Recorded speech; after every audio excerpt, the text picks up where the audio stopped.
Good morning, everyone. Welcome to our second day of this fabulous conference on infrastructure and happiness. This morning, we will begin with our first speaker, who is Dr. Carol Ryff.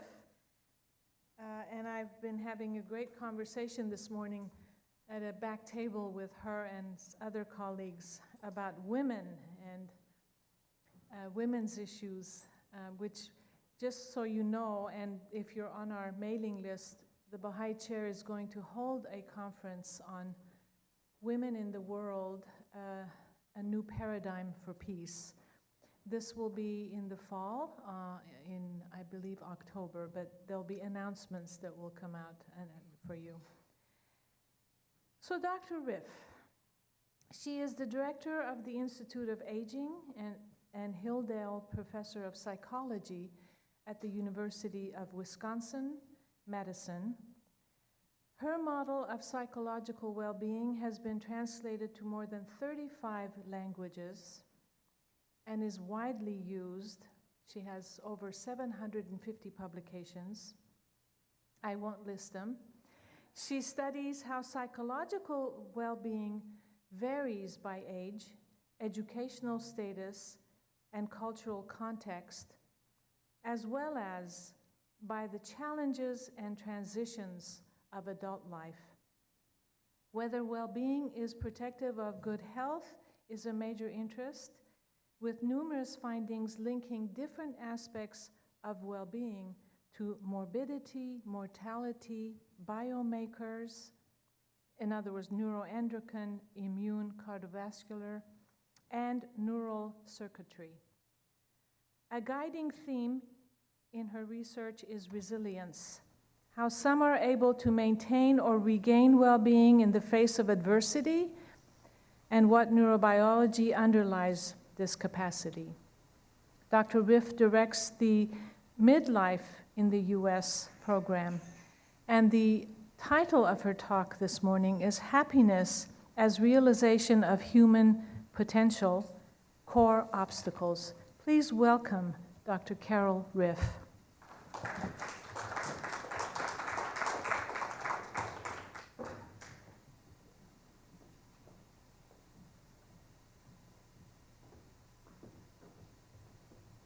So, thank you, Hoda, for your kind introduction and your gracious leadership of this conference, and for the incredibly important and high-minded work you are doing as Bahá'í Chair. I've been very engaged in this conference, but I'm also inspired by the work that you are doing as Bahá'í Chair. Yeah, I think I'm fine. Okay, so here we are. So I've been studying happiness for more than 30 years. And I'm going to start with this little snarky observation. I think we need to be sometimes skeptical about happiness. Happiness can be a problematic topic, and that's not going to be the focus of my talk, but I just want to note for everyone that this is a kind of delightful and critical book about happiness written by a French scholar by the name of Pascal Bruckner called Perpetual Euphoria on the Duty to be Happy. And I really enjoyed reading this book because as a person who studies happiness, sometimes I am kind of overwhelmed with the preoccupation with the positive. And so this book takes you into other perspectives. He talks about this preoccupation with happiness as reflecting the advent of banality. He quotes Voltaire's Candide to make the point that sometimes felicity and vacuity go hand in hand. He even gives the Dalai Lama a hard time talking about his amiable twaddle. And then makes the point that it's better to lead a life rich with tears than a happy one without meaning. And the defeat of an illusion always opens the door to miracles. So that's not the focus of my talk, but I just wanted to alert everyone, this is a book worth reading. So this is what I'm going to cover in my presentation. I'm going to say something about what is a eudaimonic approach to happiness. It relates to my title, The Realization of Human Potential. Just say a little bit about where did that work come from conceptually.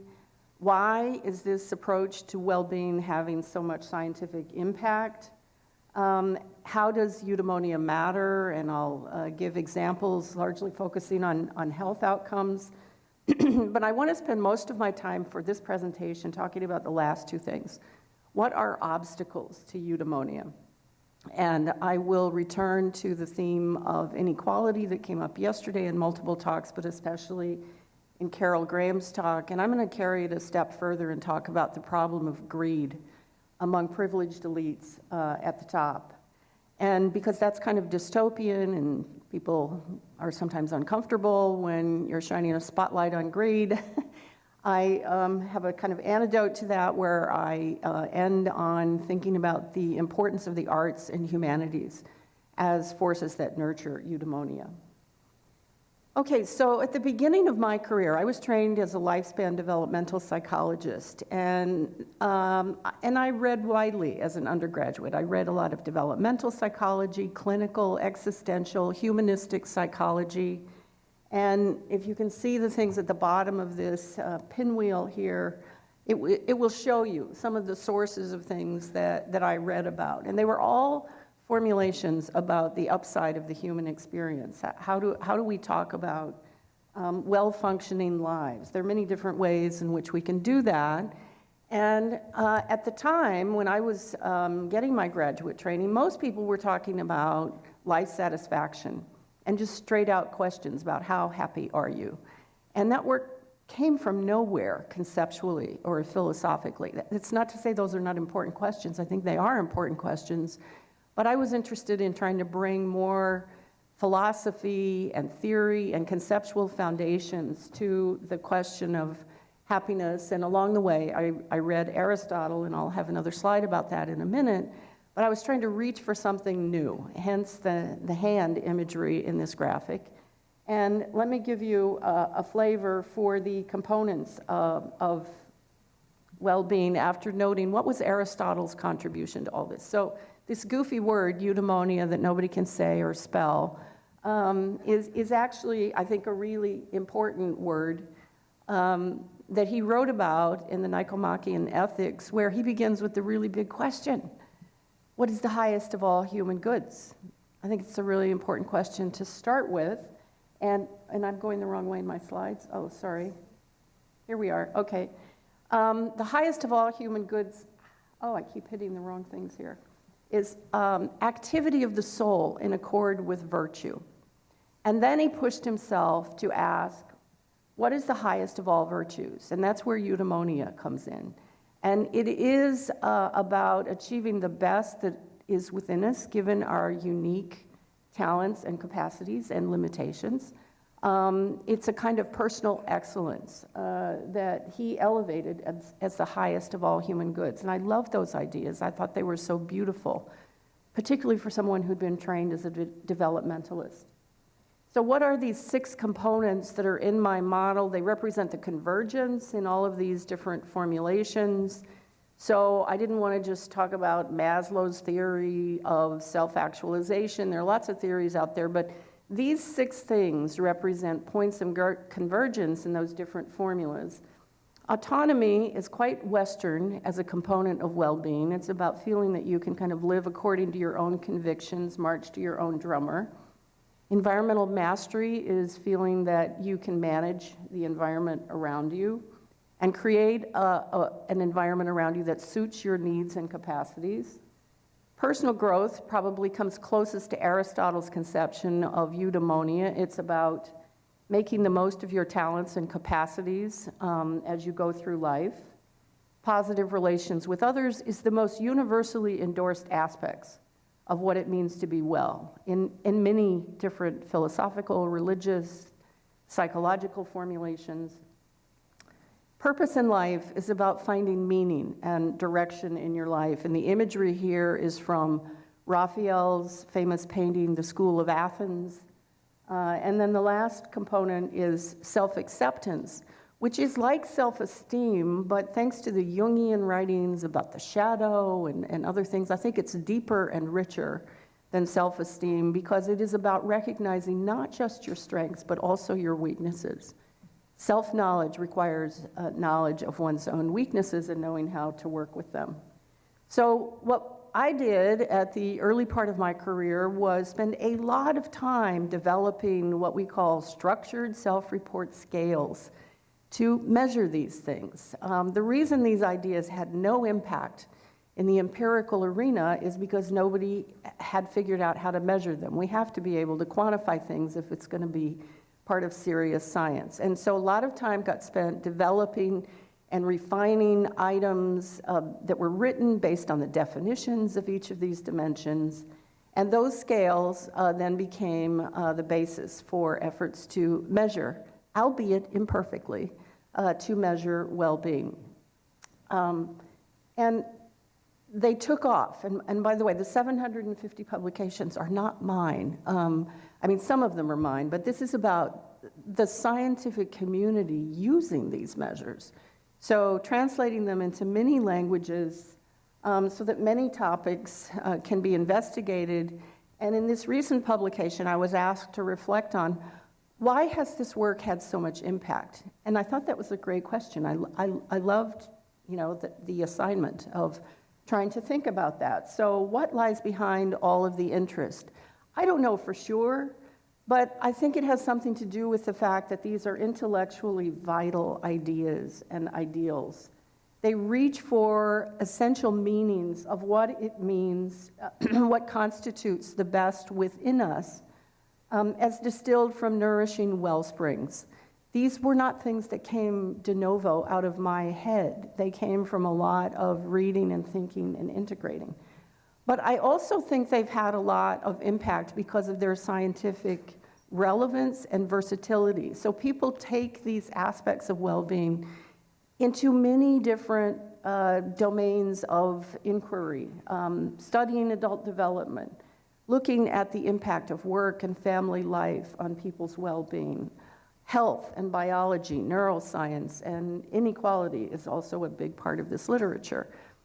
I also think another reason why this work has had impact is because we've tried to formulate it in a way that's very integrative. It's about connecting well-being to all kinds of other things.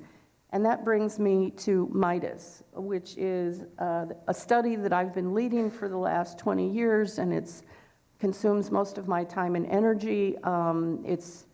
The acronym stands for Midlife in the US. It's a national longitudinal study now of over 12,000 Americans. We've grown it over time. They were all 25 to 74 in age at baseline. And we ask all kinds of questions. We bring people into clinics in the study.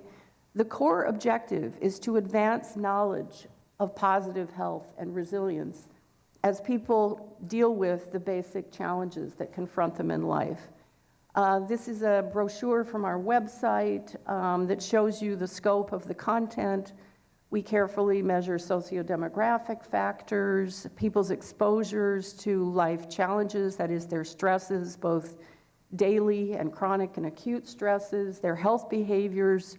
Midas probably for a national longitudinal study has the richest assessment of psychological and social factors, and then we bring in what we call neurobiological mechanisms to try to figure out how do all of these things come together to influence ultimately how long and how well people live. This is our website. For those of you who have an interest in learning more about the study, the Midas data are all publicly available. We have over 1,100 publications. So far, more than 15,000 people around the world actually are using the data. And if you spend time on the website and you click on the tab called Publications, this table will come up without the numbers because the numbers are constantly changing, but it just gives you an array of all the topics that are being studied in Midas and the publications that have been generated. You will see Close to 200 publications have been generated on the topic of well-being. Midas has uniquely comprehensive measures of well-being, not just my scales, but life satisfaction, positive and negative affect, social inequalities, again, I would note as a big theme. And if you click on any heading in this table, you will actually be taken to the publication. So the website is uniquely rich as a resource. Last year, we published the Oxford Handbook on Integrative Health Sciences, summarizing findings in 35 different areas. The overarching theme of the book is actually understanding human health as a multidisciplinary integrative process. One of the early publications from the Midas baseline data was explicitly about these contrasting approaches to well-being. So I've given you a flavor for what eudaimonia is, which we can trace back to the ancient Greeks, but the ancient Greeks are also the source of our interest in hedonia, the feeling good, happiness kinds of well-being. And so this was a first publication where, in a national sample, we had quality assessments of both of these domains, each of which had different subcomponents. And the key finding was that these things are related, which we would expect because they're all about well-being, but they are empirically distinct. They are empirically distinct, measured in terms of what is the best fitting model that pulls them together, but also measured in terms of the different correlates and predictors of these components of well-being.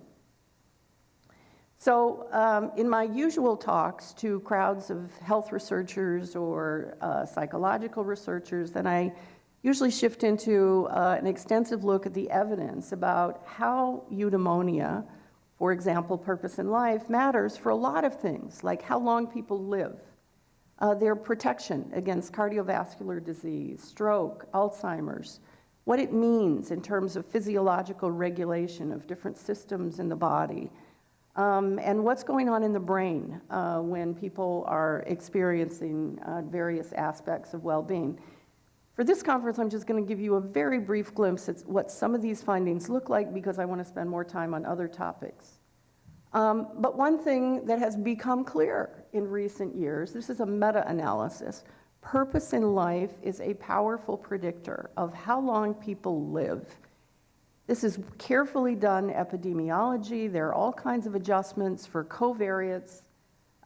This study, meta-analysis, included over 136,000 people. Higher purpose in life predicts reduced risk for all-cause mortality and also reduced risk for cardiovascular events. This is just a glimpse into the really interesting work that is connecting purpose in life to risk for Alzheimer's disease and cognitive impairment. So this is a study where people donate their brains after they die. And this is analysis showing among people who have high levels of pathology in the brain, measuring plaques and tangles in the brain, which can be measured with very precise forms of scoring, that among those who have these high levels of organic pathology in the brain, cognitive function while they were still alive was notably different depending on people's levels of purpose in life. So if you had high levels of purpose in life and you still had lots of plaques and tangles in the brain, your cognitive functioning was still high.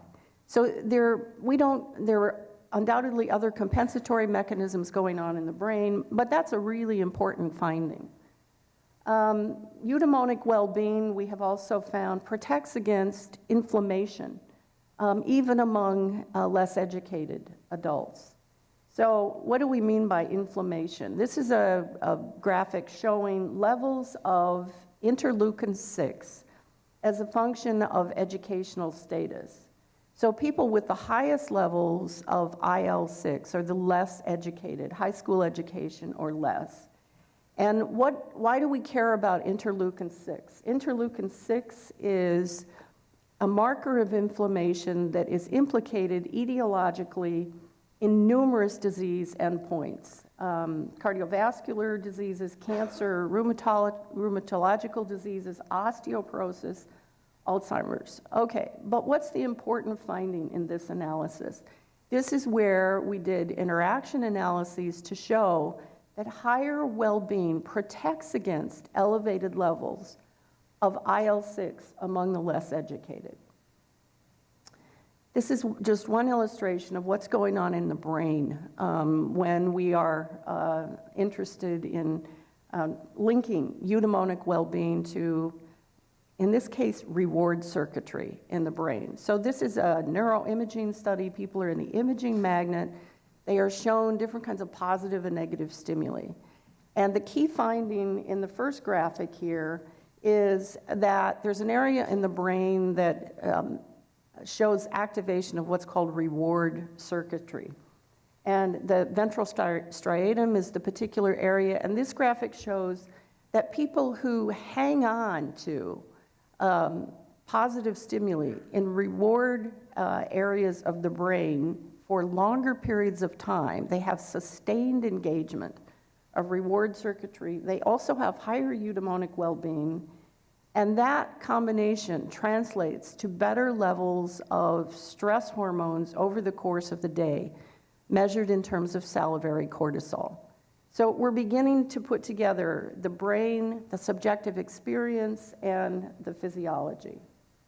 Okay, that's it for science on that front. I'm going to shift to topics that have become of deep concern to me, which I call obstacles to the realization of human potential. I've written about this in some recent publications, also referred to it as forces against eudaimonia. What is the historical context? It's one of ever-widening inequalities. It's also one of rapacious greed at the top. Carol Graham spoke yesterday about the rising levels of what's called deaths of despair, deaths due to opioid overdoses, to suicide, to alcoholism. This is the context in which I'm thinking about forces against eudaimonia. And here I go again, in the wrong direction. This is a great book called Dream Hoarders by Richard Reeves. It's about the growing class divide between the top 20% and the rest of us. Upper middle class Americans have privileged access to all kinds of things: better education, better jobs, stable marriages, to successful partners, safe neighborhoods, higher incomes, more wealth, healthier lifestyles, and longer lives, not surprisingly. Here is Carol Graham's book that we got some sense of yesterday, Happiness for All. No, that isn't true. The American dream is dead for some people in this country. Unequal lives translate to compromised levels of optimism, life satisfaction, and happiness. Now, what has become a preoccupation with me is the nature of what we are generating in this research on inequality, which is a big theme in Midas. It's been a big part of research that I've worked on, trained graduate students and postdocs to become involved in. And curiously, we are primarily telling tales about the disadvantaged, and those are tales that need to be told. But we are not attending to the other end of the socioeconomic hierarchy, which translates to issues of greed at the top. What are some enactments of greed? What do I mean when I'm talking about greed? Well, here's an article from the New York Times about paychecks lagging behind profits. And so this is data generated from multiple sources, but the graph at the bottom is basically showing corporate profits from, I believe, 1970 up to the current time. And above corporate profits, we basically see employee pay. So though this is about wages lagging behind profits that are increasing all the time. Another article from the New York Times in February of 2018 dug more deeply into how is this happening? How is this happening? And it relates to something that Paul Krugman calls monopsony power, which is the ability of employers to suppress wages below the efficient or perfectly competitive level of compensation. And workers accept this because they don't have good alternatives.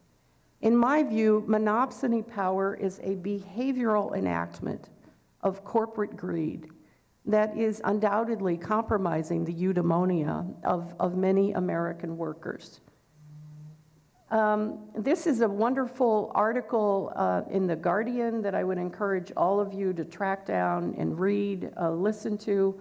Who are the three people in this graphic? The guy with the glasses is Rutger Bregman. He's from the Netherlands. I believe he's a historian by training. Published a recent book called Utopia for Realists. The woman in the middle is Winnie Biamini, spectacular woman, aeronautical engineer who grew up in Ghana. She is now head of Oxfam, which is basically fighting poverty around the world. Rutger and Winnie were on a panel at the recent Davos meetings, and you can find the panel discussion online. And don't miss it, because they were spectacular in basically challenging a lot of the preoccupations with, I don't know, privilege, even if it's packaged as philanthropy at Davos. The capacity of Winnie to shut down a sort of standard argument about, well, things are so much better in the US because we have low levels of unemployment. I mean, she just took it apart. But the guy that I'm going to give most attention to is Anand Giridharadas, who's the other person in the graphic here. There's a great interview with him by Ezra Klein that you can find online. Listen to it, it's terrific. His recent book captivated me nonstop from the moment that I picked it up. It's called Winners Take All, just published in 2018. It sets the context for middle-class life in America: stagnant wages, erratic hours, defanged unions, ballooning debt, non-existent sick leave, dismal schools, and predatory lending. And then he links all of this to basically Silicon Valley billionaires, venture capitalists, renegades playing on the outside the system of marketing, protecting a system that is the root problem of the problems that they wish to solve. This is his quote: "Today's elite are among the more socially concerned elites in history, and they are also the more predatory. The book examines how they abet unjust status quos that protect their wealth and power while trumpeting win-win solutions, commentary about doing well by doing good." He has a powerful distinction between what he calls public intellectuals, of the sort that we had in another era in this country. Think in terms of Gore Vidal, William F. Buckley, Susan Sontag, versus thought leaders today of the kind we see largely on TED Talks, many of whom are in cahoots with a lot of this crowd of billionaires. Now, one of the examples that Anand Giridharadas goes into in the book, and they're compelling examples, but one is about the Sackler family. What do we know about the Sackler family? The Sackler family, billionaires, big-time billionaires, who have been huge philanthropic players in what? In giving millions of dollars to major art museums around the world, the Guggenheim, the Met, the Louvre. Wonderful work in philanthropy. But what we are now learning about the Sacklers is how they made their billions of dollars. They made their billions of dollars through the company Purdue Pharma that created OxyContin. Oh, I'm so sorry, I've got you on the wrong. No. Was this what you were looking at? Oh, good. Okay, if I could just keep my hands, off of these buttons, we could be in sync. What do we know about OxyContin, which was created by Purdue Pharma? And it was marketed aggressively, including with decisions about over-prescribing that led to these addictions. And those addictions have now culminated in more than 200,000 deaths due to opioid addiction. And if that wasn't bad enough, along the way, they started marketing additional drugs designed to treat the addiction that OxyContin had created. This is something we all need to pay attention to care about. A lot of lawsuits are unfolding about the Sacklers at the present time. There's one with an incredible photograph of people, I think it's inside the Guggenheim, where they are laying on the floor in the lobby of the museum, objecting to the museum receiving any money from the Sackler family. And these museums are now turning away the millions of dollars that the Sacklers have been given, because this is billions of dollars that were made on the backs of many people who lost their lives. Now, let me underscore, greed is a timeless topic. It's as timeless as well-being. This is Dante's Inferno. So in the 9 circles of hell of Dante's Inferno, gluttony and greed are in there in prominent ways, along with fraud and dishonesty. But I also want to note that Adam Smith, the father of contemporary capitalism, was very concerned about the problem of greed, writing that vain and insatiable lot do not understand the limits of their own appetites. And then a spectacular book by a guy named Below, who was a PhD student at Princeton, wrote about greed and injustice in classical Athens. They cared about it. They believed that greed undermined the social order, and they believed it should be publicly censured, a theme I'll come back to. So an important question is, what lies behind growing acceptance of inequality, especially in this country? So here's a cover of The Atlantic some time back about the birth of the new aristocracy. We are living through the second Gilded Age, immortalized in the literature of Edith Wharton and Henry James. We are living through an era that is worse than the degree of inequality that existed in the Gilded Age. And how can that be happening? How can that be happening in a country that prides itself on, maximizing opportunities for all and all of the commentary about the American dream?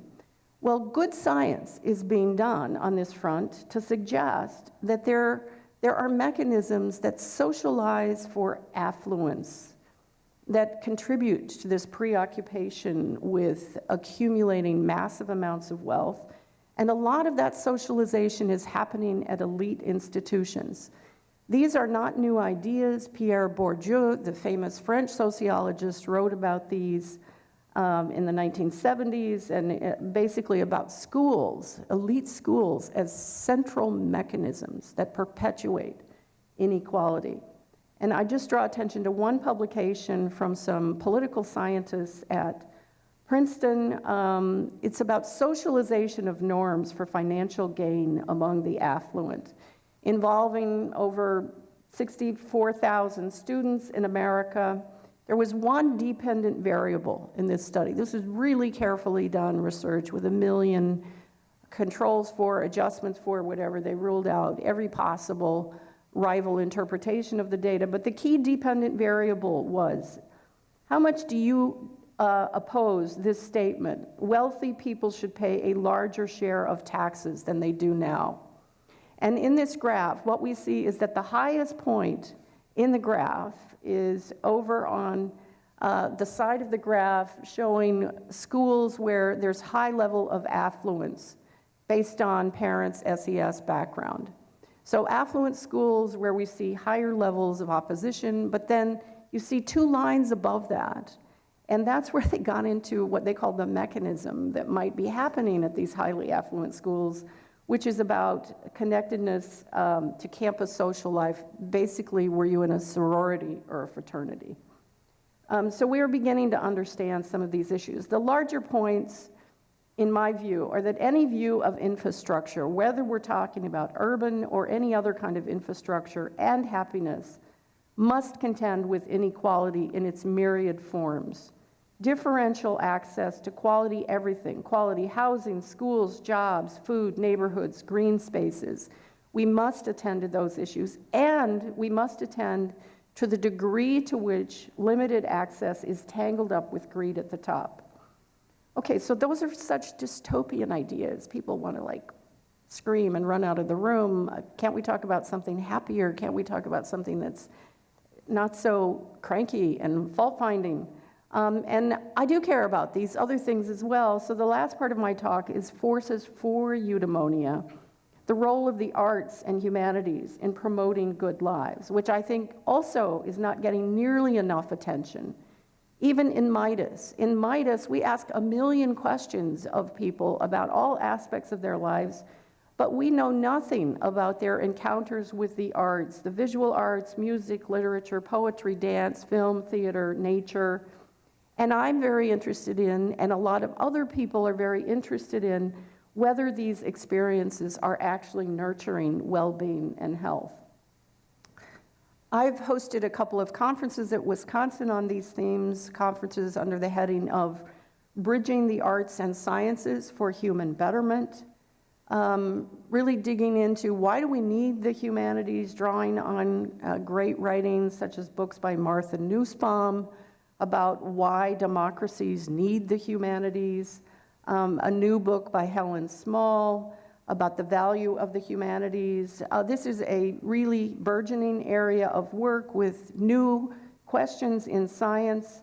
There's a new journal called The Arts and Health that has come into being recently, and also a whole new field called health humanities. To just give you a flavor for how I have thought about this, I've drawn on various areas of literature, including Mark Edmondson's magnificent book, Why Read? He's a professor of English literature at the University of Virginia.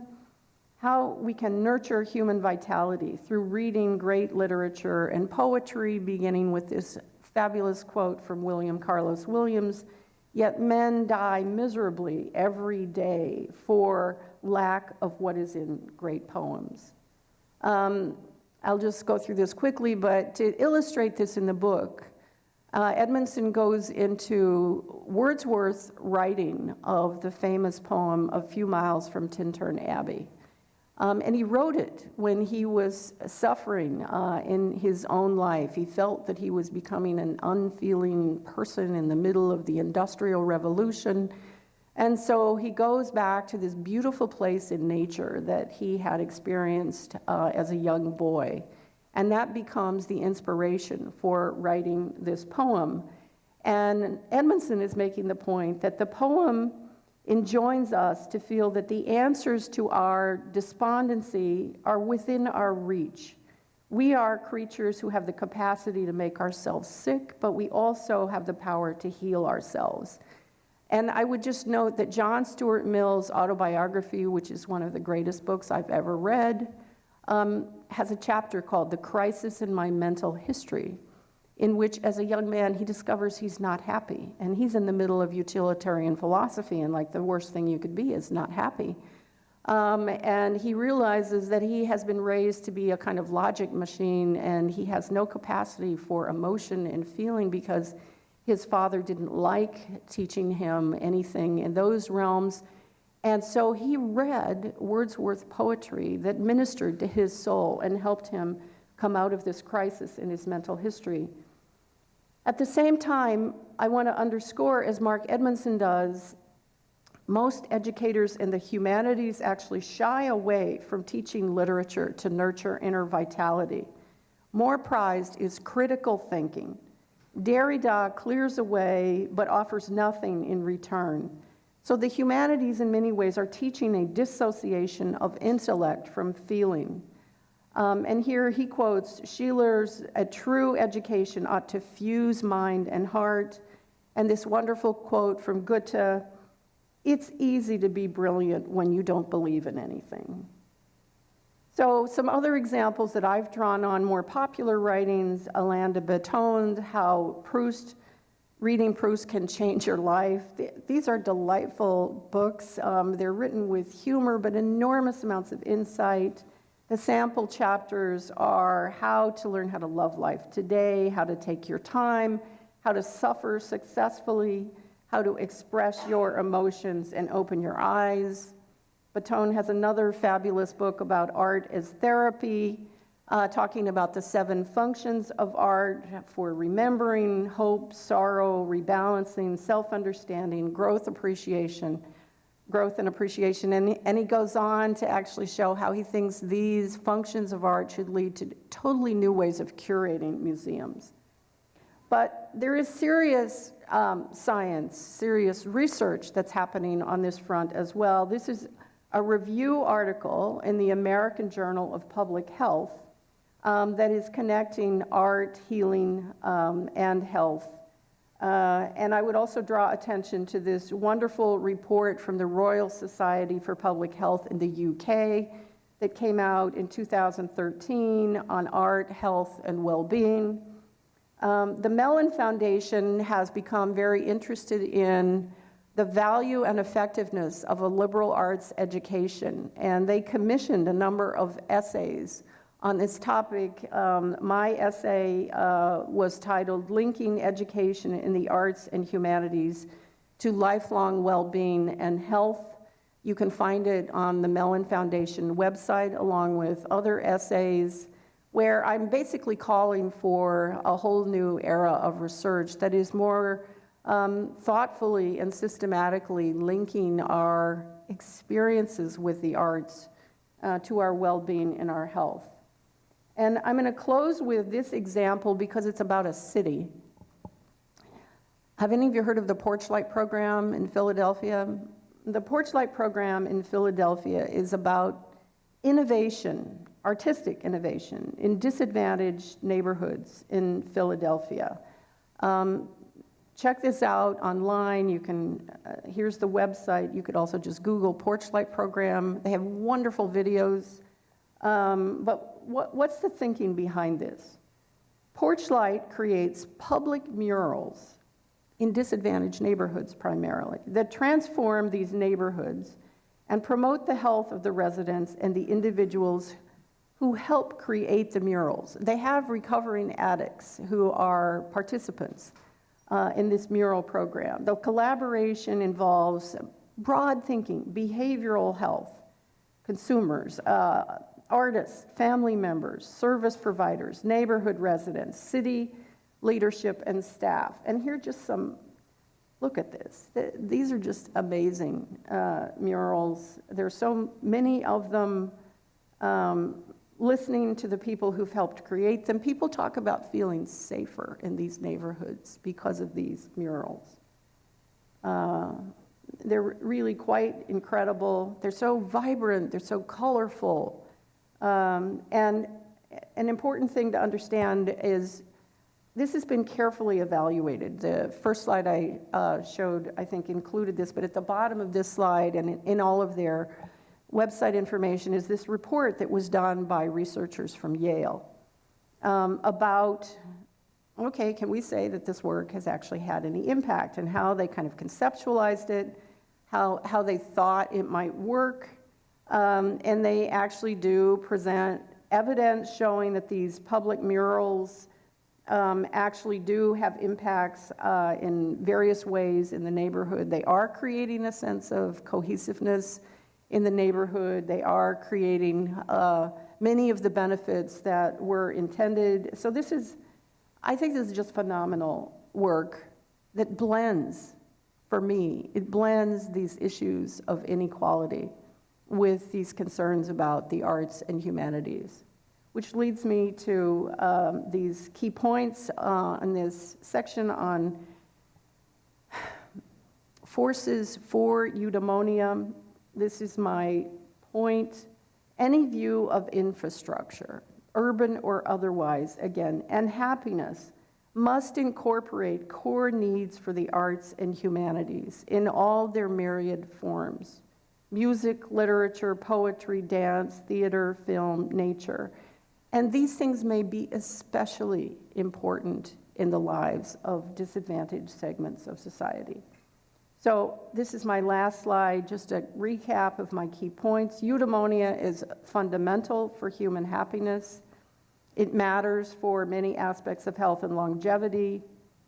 The problems of inequality, we now know with evidence, are undermining the eudaimonia of many people.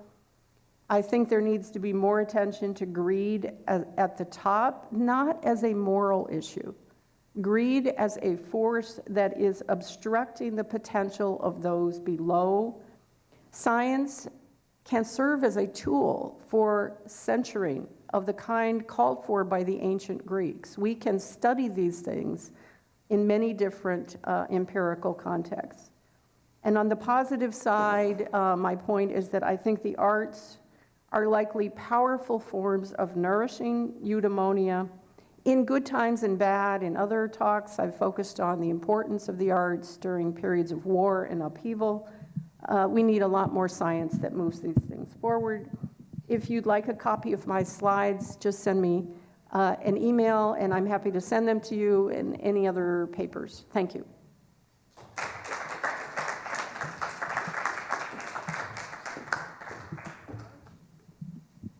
Thank you so much, Dr. Ryff, for that fantastic presentation. Really, it took us back through the history of how much research and how much work has been done to really not only measure these important variables, but to see the results and the importance of those results for all of us. So now I'd like to open it up to questions, and we have some students here who are assisting us with the microphone. So please raise your hand and they'll come to you to have you ask your question.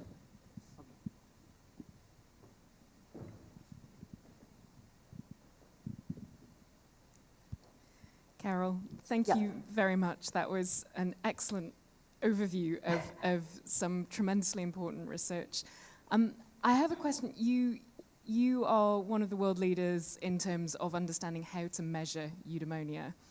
When we were writing the OECD guidelines on measuring subjective well-being, we were looking for a really short set of measures that official statistical officers could put into their surveys, and they really pushed us on the length of items. And a lot of them are orienting around a single question around whether or not you feel your life is worthwhile. I wonder if you can give a quick reaction to that, and whether or not that's really sufficient for capturing eudaimonia as you have described it, as a very multidimensional construct. I'm so glad you asked that question, because I have thought about it a lot, and I would say this represents it kind of relates to the question I asked you yesterday, in which I think this can be an area in which the kind of national statistical data that you're involved in collecting and analyzing can complement, but not necessarily try to replicate what we do in the studies that I was referring to, in Midas in particular. So let me tell you the journey of measuring the eudaimonic dimensions of well-being. The original scales actually had more than 30 items per dimension, okay? And then I whittled them down to 20 items. And why would I do that? Why would I have so many items? Because I was modeling it on what's called the construct-based approach to personality assessment, developed in operationalizing Henry Murray's needs theory and Doug Jackson's personality research form. The basic idea is these aspects of well-being are not a single thing. The definitions show you they're not a single thing. There are multiple things, and we also give importance to measuring both what we call the high score and the low score. So the only way you get to a really high score on the different dimensions of well-being is that you have to strongly endorse the positive items and strongly disagree with the negative items, which gives me a lot more confidence in are we getting the best kind of assessment.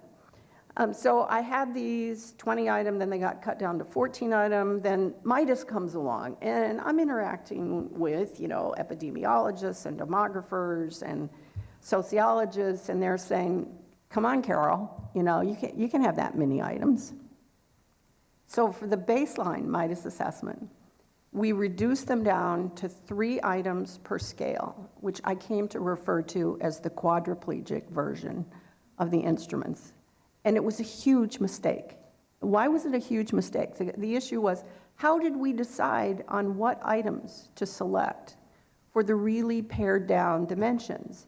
I didn't go for just, forgive me, this is some of the research jargon, I didn't just go for high alpha coefficients. Like what set of items most strongly intercorrelate with each other. That would have been the simple way to do it. I wanted to make sure that we were kind of hanging on to the theoretical foundations of the items, and so I selected items that represented the different components, which then meant that those 3 item scales had terrible alpha coefficients, which meant people couldn't get their papers published. So actually what we did in the second wave of Midas and what we have done since then is we have 7 item well-being scales. But the other, and I don't expect that anybody in your world, Carrie, would go after that level of depth of measurement. I see what we're doing as complementing each other. So you have, with the Gallup data, other sources of data, you tell these amazing stories about comparisons across countries that are really important to know. I would say what we're doing in studies like Midas, and Midas is one of many studies, the health and retirement study, the ELSA study in England. I mean, there are many studies where people go after what I would call much more carefully measured constructs because they're trying to understand mechanistic processes that connect these aspects of well-being to different health outcomes going through the brain and the physiology or whatever. So I think I don't share your view. Let me say it this way, Carrie, I think this is the most straightforward way to say it. I don't share your view that progress will follow most efficiently from having all of us agree on the best set of measures. I just don't buy that because I think these studies are designed to do different things. That's why we should be talking to each other. That's why policy implications from the research should come from some kind of joint story being told with national statistics data and the kind of data that comes out of these big national, these are population samples, but I believe one of the most important advances we made in Midas, and you will probably never, be able to make headway in the world that you're a part of. Nobody believed we could get people to respond to the depth of our measures in Midas. So people get really, these are 100-page questionnaires. Okay, so everybody's just like, crazy, it's not gonna happen. Not true. We get like 77% response rates. Why do we get these? And we send these questionnaires to their homes. They can do them in their own time. They're sent back to us in the mail. Midas has basically challenged in a profound way what is the level of information we can ask of people and expect to get back. And let me just say, nobody thinks anything is peculiar about spending a lot of time measuring biological risk factors, or, it's the subjective stuff. The subjective stuff gets short shrift. And that's a mistake because we're generating the research to show that the subjective stuff is contouring many critically important health outcomes. And I think the reason people complete these instruments at high levels is they find them interesting. They appreciate the fact that somebody's actually asking them questions about many different aspects of their feelings and their family lives and their stresses or whatever. So I think there are, let me call them faulty conventional wisdoms out there in the worlds that we inhabit that lead people to believe you just can't go after so much depth in these big studies. Just Just a very quick rejoinder to that. Sure. In terms of the guidelines that we've prepared to try and encourage a bit of consensus around measurement, Yeah. that is purely for the official statistical community, Yeah. where it's really important that we can make comparisons across countries. Sure. And we all know that if the Sure. methodology varies, we just can't make those comparisons. So I don't want to give the impression that we think everybody in the research community Sure. should be just following those questions. I think there is absolutely room for more depth and more experimentation. As I said yesterday, I don't think we have the perfect set of measures. So if people don't Yeah. keep pushing this, I we would will say never get there. lobby for 20, lobby for Yeah. 20 items. Yeah, You know, never stop lobbying because it's a worthwhile pursuit. Yeah. But I totally agree with you. We don't all have to be, I understand the need for equivalency in all of the work that you do, but I would say in a lot of these other, like the health and retirement study in the US, the two biggest longitudinal aging studies funded by the NIA in this country are the HRS, run out of the University of Michigan, and MIDAS, run out of the University of Wisconsin. HRS, which is primarily an economic study, or at least it was historically, they knew they really needed to build up their profile of psychosocial assessments, so they imported a lot of measures from MIDAS so that we would have comparability.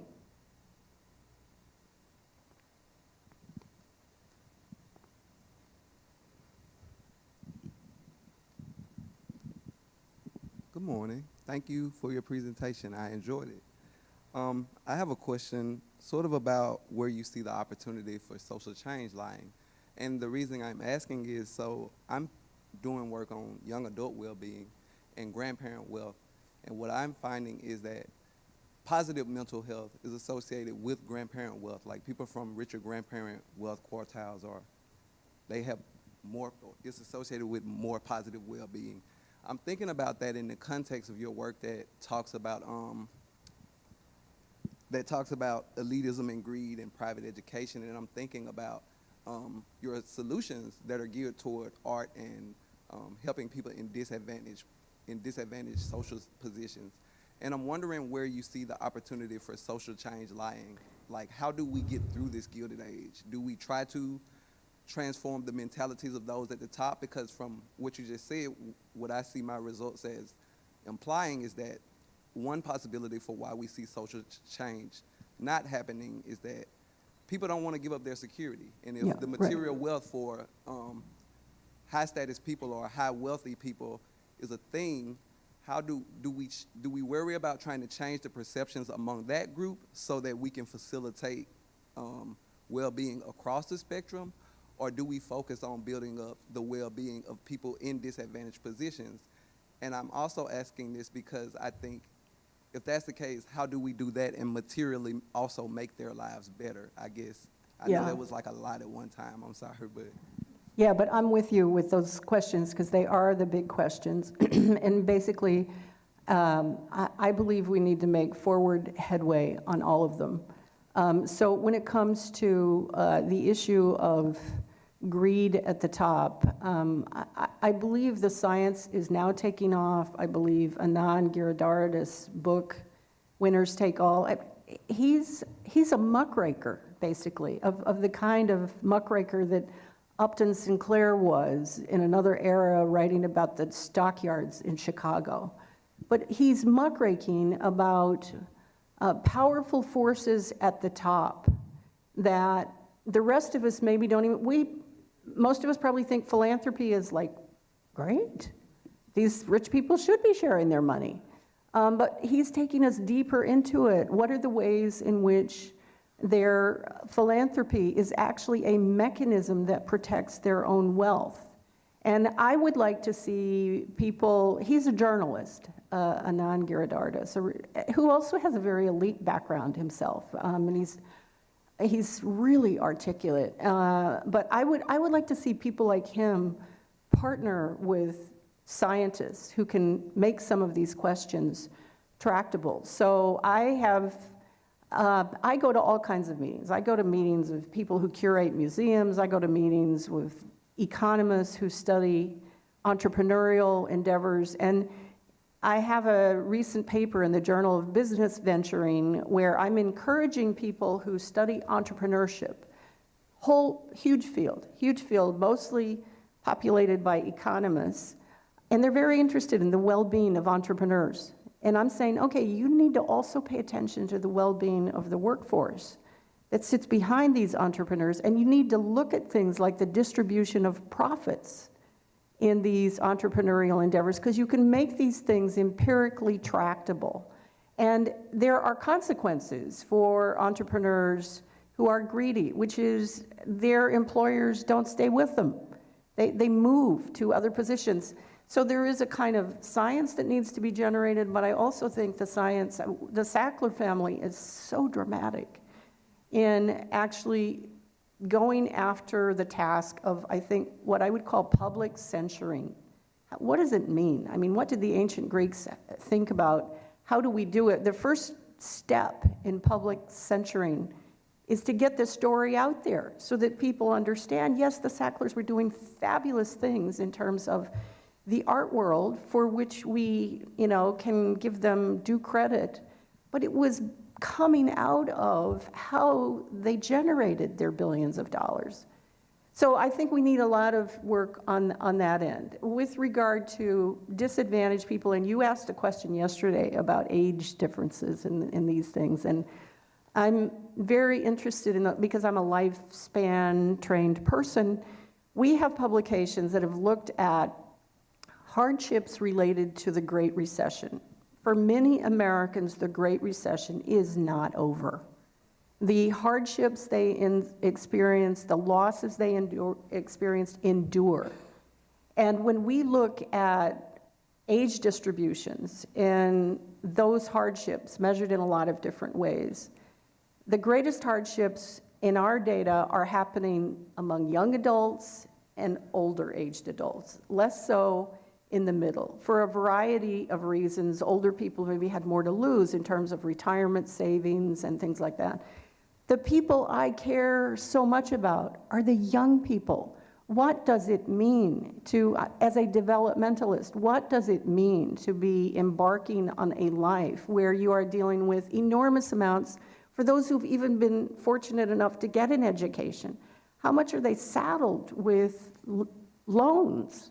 I mean, massive amounts of debt. I think that's the whole borrowing for college students in America, in my view, is a realm that is maybe properly characterized as predatory lending, because a lot of these young people don't know what they're getting into. So we need to draw a lot of attention to that. But okay, so how do we fix these things? I don't have immediate solutions, but I do believe in some deep and profound way that pushing more on this realm of the arts and humanities. I believe in good times and bad, and I didn't have time to show you all my slides about, how people have survived horrible periods in human history by expressing themselves artistically and sharing their expressions with others. So that's a realm that I think can perhaps do some good. I hope so.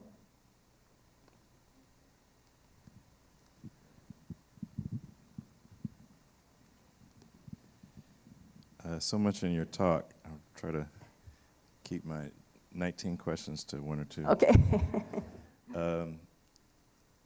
You talked a lot about structure and the way that some of these structures produce, these different outcomes. And I was wondering if you could talk a little bit about some of the cultural shifts and sort of unintended consequences therein.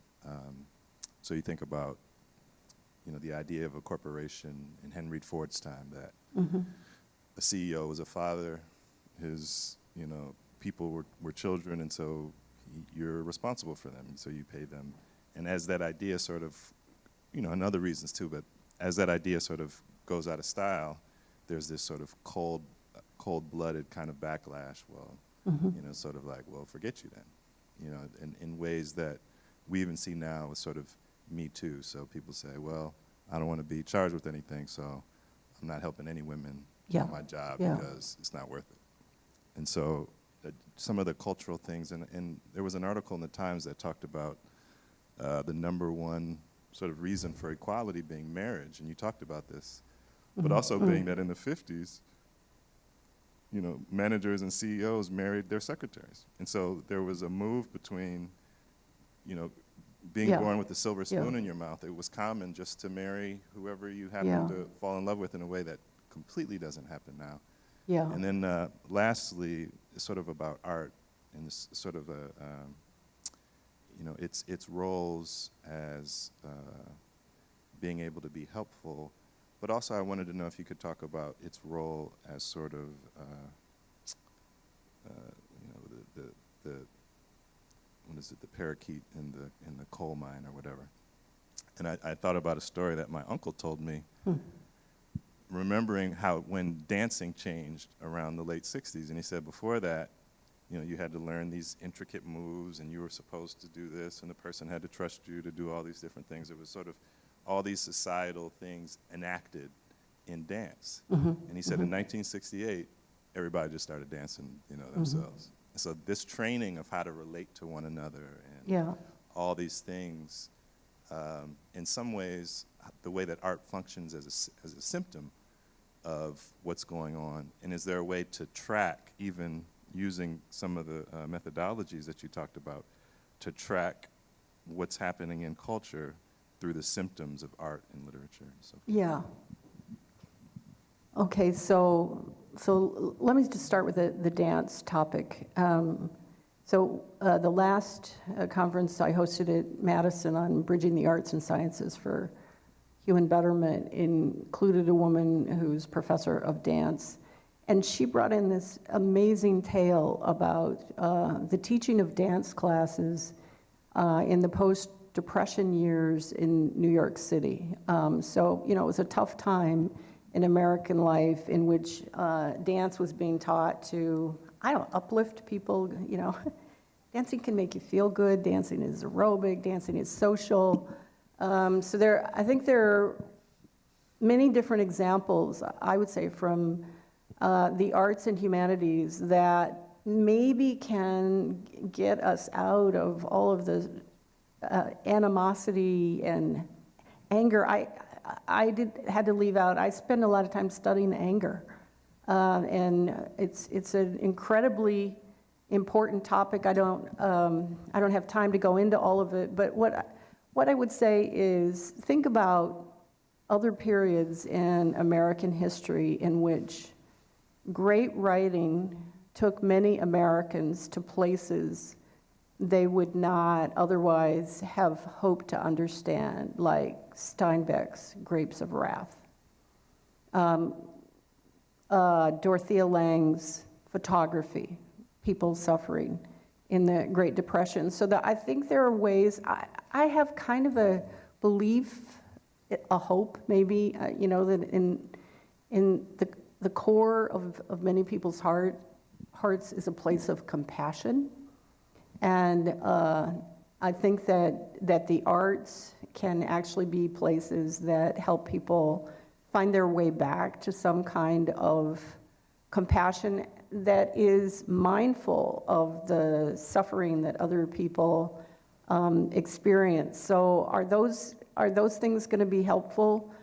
We don't know, but given how many things are out of whack in this country at the present time, I think we need to be kind of trying all possible options. And so I guess maybe a last thing I want to say is I think there's a kind of mythology about, Carol Graham said yesterday, the American dream is dead for some people in America, especially less educated whites. In truth, if you follow the science, if you actually follow the science, a very strong case can be made that the American dream was never that fully alive. Never that fully alive. So a major study in Wisconsin is called the Wisconsin Longitudinal Study. It's a study out of the sociology department, 10,000 high school graduates from the state of Wisconsin in 1957. They've been followed, you know, for the last 50, 60 years. And it was basically a study about social stratification, who gets ahead in life and who doesn't. And the key finding was, what really matters the most? It's not your talent, it's not your ambition, it's your place of origin. That's really what matters the most. And most Americans don't want to know that. They don't want to believe that because it's so contrary to the American dream. But that is, I think, a kind of consciousness-raising point that I think we, especially those of us who are privileged, who've been able to get the education and acquire some insight about the complexity of the world that we're a part of, you know, what role do we, what responsibility do we have in educating new generations about the complexity of these problems and how we might address them? So I wish I could be more crisp and distilled and point to better answers to your high-quality questions, but that's the best I can do today.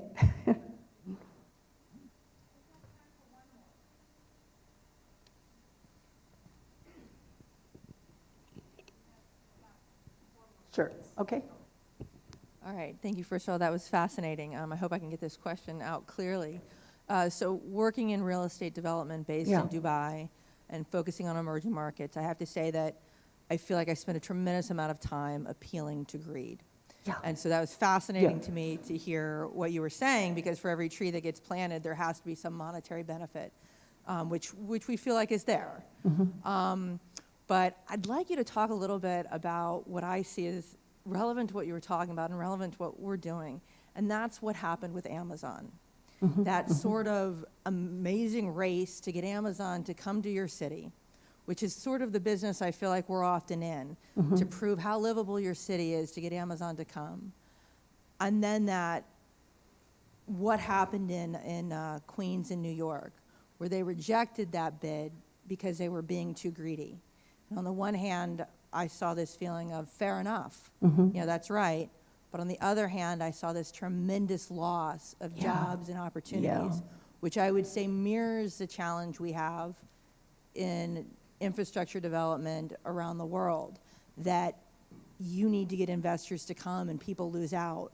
But the opportunities that can come with building infrastructure in a country, do those outweigh all the things that you think ought to be done to make sure that that things are equitable and in everyone's best interest?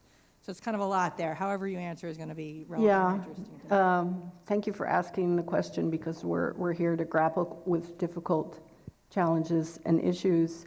And, you know, in the world that you inhabit and what you have to appeal to, I would, even though I talk about dystopian topics like greed at the top, I think I actually do have a kind of hopeful view about the human condition in general, and that there are lots of really good and compassionate and caring people in the world, even among billionaires, even among people who've done very well and they have to look out for their stockholders and all of that sort of thing. But I think what is necessary at that level, and that's really why I think Anand Giridharadas' book is so powerful, is he interviews a lot of young people who rose up through the ranks in Silicon Valley, in hedge fund world. I mean, a world that is bottom line about profit, and the more profit, the better. And many of those people, these young people, were lamenting the loss of the values and ideals they had at the beginning of their careers. So, I mean, I think there's a need to kind of appeal to more than what would constitute a virtuous view of profit. What would constitute that? In this book I wrote in the Journal of Business Venturing, I made a distinction between virtuous and vicious profit seeking. And there are many examples in human history that you can actually, I think, point to both. So there are good people out there who are very wealthy and they use their power and their resources to do good things. But I do think that winner take all is sensitizing us all to the fact that we shouldn't blithely assume that anybody who is doing philanthropy is inherently good. There are ways in which philanthropy can actually have bad sides. So I wish that's the best I could do. Yeah.